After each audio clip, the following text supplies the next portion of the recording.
हमारा ग्रह, हमारा घर आखिर किस हाल में है?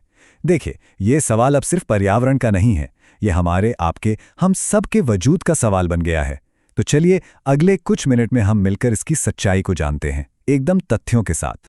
सबसे पहले ये समझना जरूरी है कि इस धरती पर जिंदगी चलती कैसे है। सोचिए जरा, आखिर वो कौन सी चीज है जो इस पूरी दुनिया को आपस में जोड़े रखती है? जवाब है पारिस्थितिकी तंत्र, जिसे हम इकोसिस्टम भी कहते हैं। इसे एक बेहद उलझे हुए लेकिन खूबसूरत ताने बाने की तरह समझिए। एक ऐसा नेटवर्क जहां हर जीव, पेड़ पौधे, जानवर, कीड़े मकोड़े अपने आसपास के माहौल यानी हवा, पानी, मिट्टी के साथ मिलकर काम करता है। सब कुछ एक दूसरे से जुड़ा हुआ है। और इस पूरे सिस्टम को चलाने वाली पावर कहाँ से आती है? इसका एक सीधा सा रास्ता है जो सूरज से शुरू होता है। ऊर्जा सूरज से पौधों तक आती है, पौधों से उन जानवरों तक जो उन्हें खाते हैं, और फिर उन जानवरों से जो दूसरे जानवरों को खाते हैं, और अंत में डीकंपोजर्स यानी छोटे छोटे जीव सब कुछ वापस मिट्टी में मिला देते हैं। ये जिंदगी का एक कभी ना रुकने वाला चक्र है।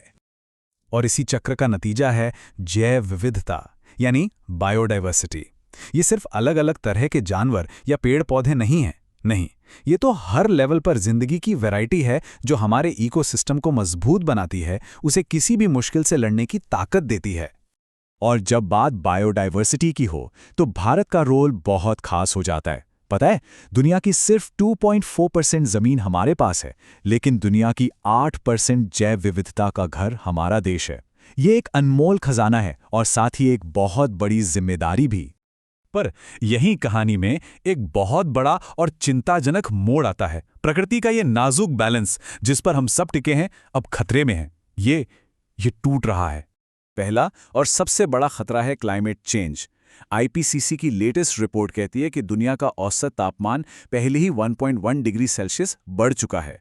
ये नंबर सुनने में शायद छोटा लगे, पर यकीन मानिए इसका असर बहुत बहुत बड़ा है। और इस बढ़ते तापमान का सीधा असर हमारी बायोडाइवर्सिटी पर हो रहा है।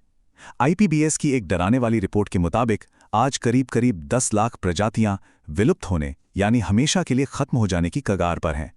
ये हमारे ग्रह के इतिहास का सबसे बड़ा संकट है। तीसरा बड़ा खतरा है प्रदूषण। जरा इस चार्ट को देखिए, ये एक चौंकाने वाली हकीकत बताता है। WHO के मुताबिक दुनिया के 20 सबसे प्रदूषित शहरों में से 14 शहर भारत में हैं। ये सिर्फ हमारी सेहत के लिए खतरनाक नहीं है, बल्कि यही प्रदूषण उन ग्रीनहाउस गैसों को भी बढ़ाता है जो धरती को गर्म कर रही हैं। एक खतरनाक चक्र बन गया है ये। तो सवाल उठता है कि ये सब हो क्यों रहा है?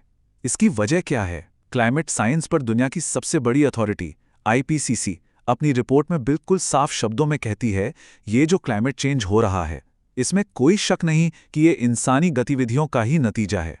अगर आसान भाषा में कहें तो क्लाइमेट चेंज का मतलब है मौसम के मिजाज में एक लंबा बदलाव, और इसकी सबसे बड़ी वजह है ग्रीन हाउस गैसें जो इंसानी गतिविधियों से पैदा हो रही हैं।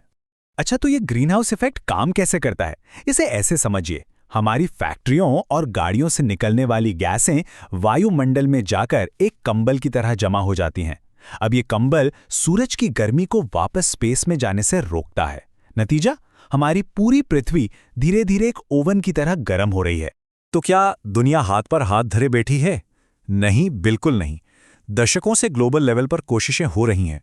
1992 में एक फ्रेमवर्क बना, फिर 1997 में क्योटो प्रोटोकॉल आया, और 2015 में हुआ ऐतिहासिक पेरिस समझौता, जहां दुनिया के लगभग सभी देश इस प्रॉब्लम से लड़ने के लिए एक साथ आए।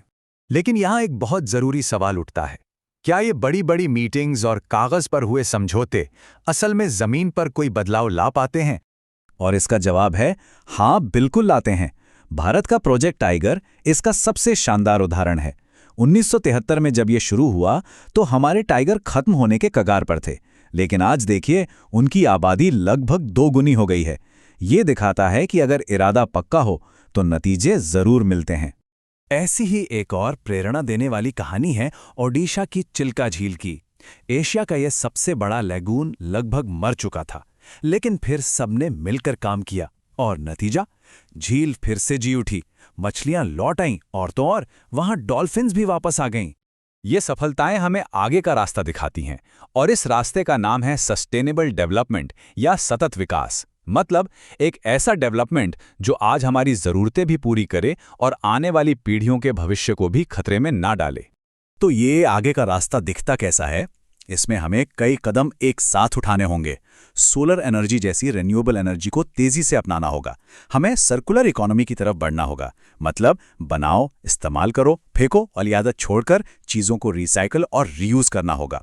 इलेक्ट्रिक गाड़ियों को बढ़ावा देना होगा और सबसे ज़रूरी, पर्यावरण बचाने की हर कोशिश में लोकल कम्युनिटीज़ को साथ लेकर चलना होगा। आखिर में सबसे ज़रूरी बात यही है कि सस्टेनेबिलिटी सिर्फ बड़ी बड़ी पॉलिसी की किताबों में ना रह जाए। इसे सरकारी इरादों से निकालकर ज़मीन पर हमारी आपकी रोज़मर्रा की ज़िंदगी का हिस्सा बनाना होगा। असली सवाल अब ये है कि इस बदलाव को हकीकत बनाने के लिए हम सब मिलकर अपनी अपनी भूमिका कैसे निभाने वाले हैं।